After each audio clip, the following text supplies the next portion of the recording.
Imagine pulling up to your local gas station and finding every pump dry. No gas, no explanation, just a big out of service sign. What would you do? This might sound extreme, but it could happen sooner than you think. Right now, gas prices are skyrocketing, reserves are shrinking, and millions of Americans are starting to feel the pinch. It's not just about paying more at the pump, it's about what happens when the pumps stop altogether. Behind the scenes, a perfect storm is brewing, one that could leave gas stations empty and consumers stranded. Why are prices rising so fast, and who's really to blame? What's stopping the US, the world's largest oil producer, from solving this crisis? And how could this shortage change the way we live, work, and travel forever? Stick around, because this isn't just a story about gas, it's a story about your future. What's happening? For decades, Americans have relied on the availability of gasoline as much as electricity or water. It's a given, until it's not. But experts have warned about the instability of global oil markets for years. Rising gas prices, shrinking reserves, and geopolitical conflicts have been slowly eroding the foundation of America's energy security. Yet these warning signs have largely gone unnoticed. Why? Because gas was always there. Until now, the cracks in this system weren't sudden. They've been forming for decades, hidden beneath a veil of convenience and an illusion of abundance. But now, those cracks are impossible to ignore. And it's not just about the gas in your tank, it's about everything tied to it. The economy, jobs, and even the food you eat. What happens when those cracks widen and the fallout finally arrives? This is the story of how we got here, and where we're headed next. How bad is it really? In just the last 3 years, the price of gas has gone from an average of $2 per gallon to nearly $4. For most Americans, that's not just a number. It's the difference between a road trip and staying home, between affording groceries or cutting back elsewhere. And the problem isn't just price, it's supply. Take this, the United States consumes over 19 million barrels of oil per day, yet it only has enough reserves to last just over 5 years. To put that into perspective, it's like trying to fill a swimming pool with a garden hose. It's technically possible, but it's never going to keep up with demand. While countries like Saudi Arabia boast reserves of over 267 billion barrels, the US struggles to maintain a balance between production and consumption. And it's not just about reserves. Geopolitical tensions are adding fuel to the fire. Literally. Organization of the Petroleum exporting countries, a group of 23 oil-producing nations, controls over 60% of the world's oil supply. Their recent decision to cut production has sent ripples through global markets, making gas even more expensive for Americans. The effects of this crisis are everywhere. Inflation is driving up the cost of living, transportation costs are hitting businesses hard, and low-income families are being forced to make impossible choices. It's not just an economic issue, it's a societal one. But how did we get here? The answer lies in 3 key missteps. Let me break it down to you. Overdependence on fossil fuel. For decades, the US economy has been powered by one key resource: fossil fuels. Oil and gas have fueled everything from transportation to electricity generation, becoming the backbone of the nation's growth. But here's the problem. This reliance on fossil fuels comes with a major vulnerability. Unlike renewable energy sources, fossil fuels are subject to disruption from external factors like geopolitical tensions, natural disasters, or supply chain issues. And when these disruptions happen, the ripple effects hit every corner of American life. Take Hurricane Katrina in 2005, for example. The Gulf of Mexico, a key region for US oil production, saw operations come to a screeching halt as the hurricane devastated infrastructure. The result? Gas prices spiked by more than 50% in some areas, creating panic at the pump. This wasn't just a regional problem, it quickly became a national crisis as supply chains faltered. The reality is, while renewable energy sources like wind and solar have grown significantly in recent years, they still make up less than 20% of the energy mix in the United States. The vast majority of energy still comes from oil, gas, and coal. This means that when the fossil fuel supply chain takes a hit, the entire economy feels the strain. It's like building a house of cards on an unstable table. It only takes a small wobble to send everything crashing down. The lesson is clear. Overdependence on fossil fuels makes the US economy incredibly fragile. Every time a barrel of oil becomes harder to produce or access, Americans pay the price, not just at the pump, but in every aspect of their daily lives. The question is, how long can this system hold before it collapses under its own weight? Lack of long-term energy planning. One of the biggest contributors to America's current gas crisis is the lack of a consistent long-term energy strategy. Over the years, different administrations have proposed proposed plans to reduce dependence on fossil fuels, but these policies often get caught in a web of political debates, delays, and reversals. The result? A patchwork approach to energy planning that leaves the country vulnerable to crises. Take the Green New Deal as an example. This ambitious policy framework aimed to transform the U.S. energy grid by investing heavily in renewables and reducing carbon emissions. On paper, it was a bold step toward energy independence, but in practice, it faced fierce opposition from both political parties and major industries. With progress stalled, the U.S. continues to rely heavily on fossil fuels, leaving Americans exposed to the same vulnerabilities they've faced for decades. Meanwhile, countries like Norway and Germany have shown what consistent energy planning can achieve. Norway, for instance, has used its oil revenue to fund a massive transition to renewable energy, becoming one of the world's leaders in electric vehicle adoption. Germany's Energiewende, or energy transition, has similarly focused on expanding renewable energy infrastructure and reducing dependence on coal and gas. These countries have proven that long-term planning isn't just an environmental goal, it's an economic strategy that pays dividends during global energy crises. By contrast, the US often focuses on short-term fixes. When gas prices spike, the government's typical response is to release oil from the Strategic Petroleum Reserve or push for temporary tax breaks. While these measures provide immediate relief, they don't address the root cause of the problem. Without a cohesive strategy, America is stuck in a cycle of reacting to crises instead of preventing them. It's like patching up a leaky boat while ignoring the holes below the waterline. Sooner or later, the whole system is bound to sink. Global market dynamics.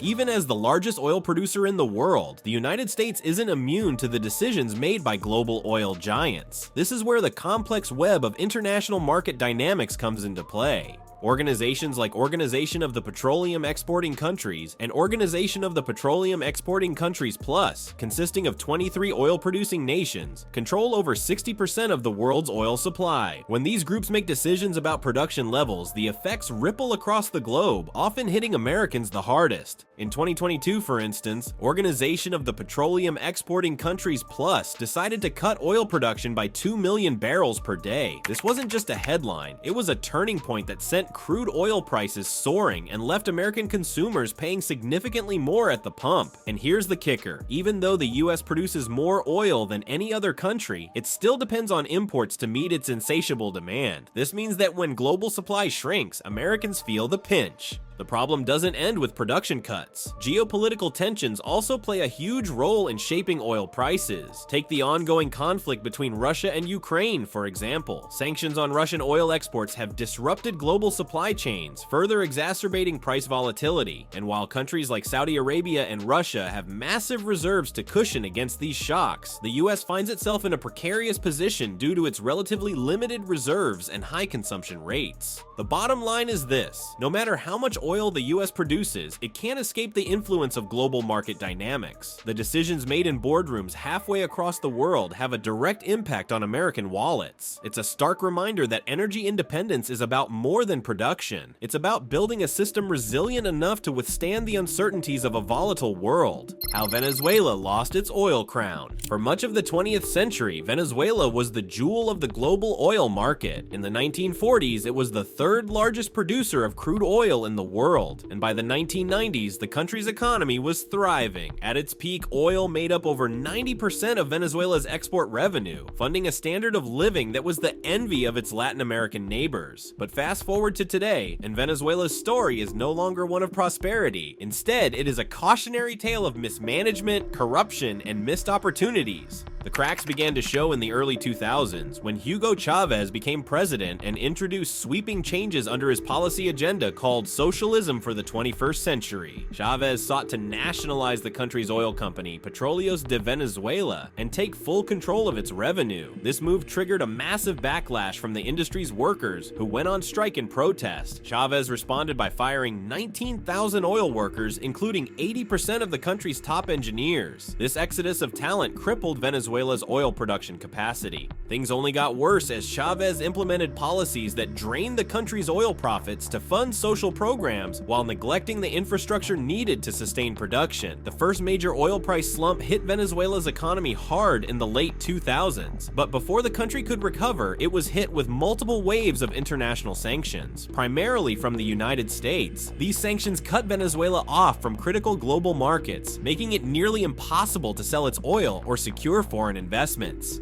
Today, Venezuela holds the largest crude oil reserves in the world, over 300 billion barrels, but instead of leveraging this massive resource, the country struggles with fuel shortages so severe that it has had to import gasoline from other nations. The fall of Venezuela's oil industry is a stark reminder that even the most resource-rich nations can falter without proper management and vision. The Organization of the Petroleum Exporting Countries and its global grip. The Organization of the Petroleum Exporting Countries is one of the most influential players in the global oil market. Founded in the early 1960s by 5 member nations, the Organization of the Petroleum Exporting Countries quickly grew to 13 countries, collectively producing around 20% of the world's oil. But in 2016, the Organization of the Petroleum Exporting Countries expanded its influence by joining forces with 10 other oil-producing countries, creating what is now known as the Organization of the Petroleum Exporting Countries Plus. Together, these 23 nations are responsible for producing over 60% of the world's crude oil. With such a dominant share of global production, the Organization of the Petroleum Exporting Countries Plus wields enormous power. Its member countries regularly meet to decide how much crude oil to sell on the global market, effectively controlling supply and, by extension, prices. Critics have accused the organization of engaging in legalized price fixing, and some have even gone as far as to say it uses energy as an economic weapon. The organization, of course, denies these allegations, claiming its goal is to provide stability and security to the global energy market. However, stability is not always the result. In 2022, the Organization of the Petroleum Exporting Countries Plus announced a major production cut of 2 million barrels per day. This decision sent shockwaves through global markets, driving up oil prices and putting additional strain on countries already grappling with inflation. The United States, which consumes more oil than any other country, was particularly hard hit by this move. The organization's power highlights a key vulnerability in the global energy system. No single country, not even the United States, is insulated from the decisions made by this powerful coalition. As the world's demand for energy evolves, the Organization of the Petroleum Exporting Countries Plus remains a central figure in shaping not only oil prices, but also the broader geopolitical landscape. The best oil in the world.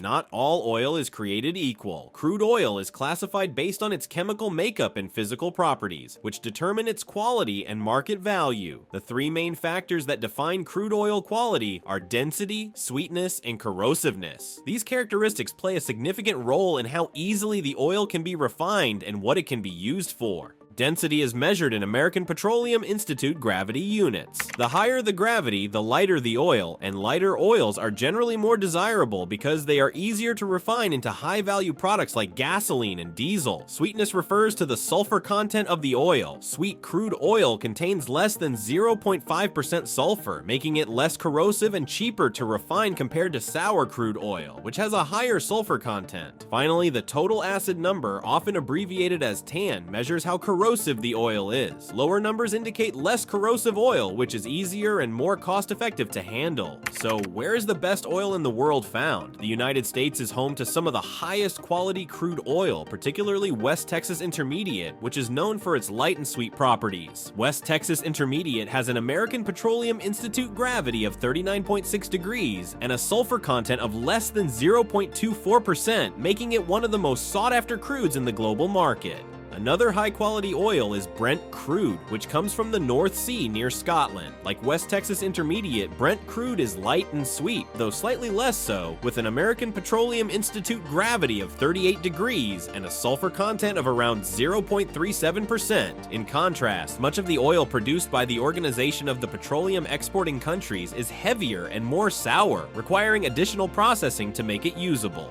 When it comes to market value, lighter, sweeter oils command a higher price because they are less expensive to refine and produce fewer harmful emissions. As global markets shift toward cleaner energy, the demand for high-quality crude oils like West Texas Intermediate and Brent is likely to remain strong. The Gas Station Conundrum. Gas stations are as much a part of American culture as diners and baseball, but as the world shifts toward electric vehicles, the future of these iconic establishments is in question. Today, there are roughly 100,000 gas stations in the United States, and around 93% of Americans live within a 10-minute drive of one. These stations are not just places to fuel up, they are essential hubs for convenience and community. The problem is that gas stations rely on fuel sales to drive customer traffic. While they make relatively little profit from selling gasoline, often less than 10 cents per gallon after factoring in costs, they depend on these sales to bring customers into their convenience stores. Inside, they sell high-margin items like snacks, drinks, and even prepared foods, which generate the bulk of their revenue. But as more drivers switch to electric vehicles, gas stations face an existential challenge. Electric vehicle charging takes significantly longer than filling up a gas tank, often 30 minutes or more compared to just 5 minutes. To serve the same number of vehicles, a charging station would need 6 times as many charging ports as a traditional gas station has pumps. This would require significantly more space and infrastructure investment, not to mention solutions for keeping customers engaged during the longer wait times. Some gas stations are already adapting, transforming their convenience stores into mini cafes or entertainment hubs. But the question remains, can they survive without gas as their primary draw? As the nation's vehicle fleet becomes increasingly electric, the role of gas stations will need to evolve dramatically. Their ability to adapt may determine whether they remain a staple of American life or fade into history. The rise of electric vehicles. Electric vehicles, once a niche product for environmental enthusiasts, are quickly becoming mainstream, with governments around the world offering incentives and automakers investing billions of dollars in electric vehicle development. The shift toward electrification is gaining serious momentum. For many, the electric vehicle represents the future of clean energy and sustainable transportation. One of the biggest drivers of this transition is the growing awareness of climate change and the role that gasoline-powered vehicles play in contributing to greenhouse gas emissions. Transportation accounts for roughly 29% of total emissions in the United States, making it a key focus for policymakers and environmentalists alike. Electric vehicles, with their zero tailpipe emissions, are seen as a crucial part of the solution. Incentives have played a major role in electric vehicle adoption. Governments offer tax credits, rebates, and subsidies to make electric vehicles more affordable for consumers. For instance, buyers in the United States can receive up to $7,500 in federal tax credits for certain models. Meanwhile, states like California and New York offer additional incentives, further reducing the cost of ownership. Despite these advantages, electric vehicles are not without their challenges. Range anxiety or the fear of running out of battery power before reaching a charging station remains a significant concern for many potential buyers. Additionally, while electric vehicle prices have dropped in recent years, they still tend to be more expensive up front than their gasoline-powered counterparts. However, lower maintenance costs and the absence of fuel expenses often make them more cost-effective over time. The rise of electric vehicles is not just about environmental benefits, it's about reshaping the entire automotive industry. From manufacturing to energy infrastructure, the shift to electric vehicles represents one of the most significant transformations in modern history. But as we'll see, this transition comes with its own set of challenges that could shape its success or failure. Gas stations in the electric era. The gas station as we know it is on the brink of a dramatic transformation. As electric vehicles become more popular, traditional gas stations face an uncertain future. To survive, these establishments must adapt to a world where gasoline is no longer the dominant fuel source. One of the biggest challenges is the time it takes to charge an electric vehicle compared to refueling a gasoline-powered car. On average, it takes about 30 minutes to charge an electric vehicle at a high-speed charging station, while filling a gas tank takes less than 5 minutes. This creates a logistical dilemma. To service the same number of cars, a gas station would need to install significantly more charging ports, which require both additional space and substantial financial investment. Then there's the issue of customer behavior. Gasoline stations are designed for quick stops, refuel, grab a snack, and get back on the road. Electric vehicle charging, however, requires drivers to wait. This changes the entire dynamic of the gas station experience. Some stations are already experimenting with solutions, such as adding cafes, lounges, or even retail spaces to keep customers occupied while their vehicles charge. But these upgrades are costly, and not every station owner has the resources to make them. Another concern is the strain strain on infrastructure. Electric vehicle chargers require a robust electrical grid to operate effectively. In rural or underserved areas, upgrading the grid to support high-speed charging stations could be a major obstacle. Despite these challenges, some see the rise of electric vehicles as an opportunity rather than a threat. Forward-thinking gas station owners are partnering with companies like Tesla, Electrify America, and ChargePoint to integrate charging stations into their operations. Others are pivoting entirely, focusing on creating premium convenience store experiences that cater to the needs of modern travelers. The transition won't happen overnight, but one thing is clear: the role of the gas station is changing, and the establishments that adapt quickly will be the ones that thrive in this new era. The geopolitical shift. The rise of electric vehicles is not just a technological revolution, it's a geopolitical game changer. For decades, the global economy has been shaped by oil. Countries with vast reserves, such as Saudi Arabia and Russia, have wielded significant power on the world stage, while oil-dependent nations, including the United States, have often found themselves at the mercy of global market dynamics. But as the world shifts toward electric vehicles, this balance of power is beginning to change. Electric vehicles rely on batteries, which are made from materials like lithium, cobalt, and nickel. This has shifted the focus from oil fields to mineral mines, creating a new set of geopolitical dynamics. Countries like China, which dominate the production and processing of battery materials, are positioning themselves as leaders in the electric vehicle revolution. Meanwhile, traditional oil powers are grappling with the reality that their influence could wane as demand for oil declines. The United States faces both challenges and opportunities in this new landscape. On one hand, it has the potential to become a leader in battery production and renewable energy, reducing its dependence on foreign oil. On the other hand, it must compete with countries like China, which have already established a strong foothold in the electric vehicle supply chain. For oil-dependent economies, the transition to electric vehicles poses an existential threat. Saudi Arabia, for example, is investing heavily in diversifying its economy through initiatives like Vision 2030, which aims to reduce the country's reliance on oil revenue. Russia, too, is exploring new markets and technologies to maintain its economic stability. As the demand for oil shifts, so too does the global balance of power. The question is, who will emerge as the new leaders in this electric revolution? And what will happen to the economies that have long depended on oil as their lifeblood? The human cost of the transition.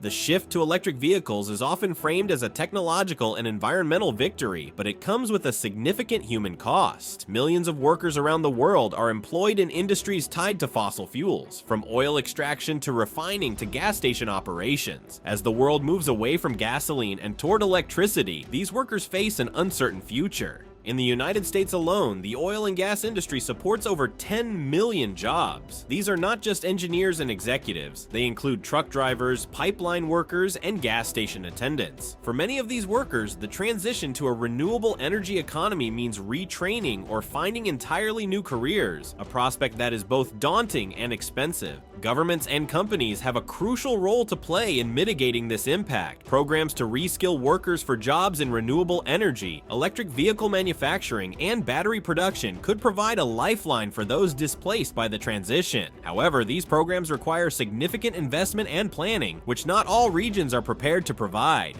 Beyond jobs, the transition also has cultural implications. For many Americans, gasoline is not just a fuel, it's a symbol of freedom and mobility. The rise of electric vehicles represents a shift in how people travel, work, and live. Adjusting to this new reality will take time, and for some, it may never feel quite the same. The electric revolution holds enormous promise, but it is not without its costs. Balancing the environmental and technological benefits with the human and cultural challenges will be one of the greatest tests of this transition. The question remains, can the world embrace this new era without leaving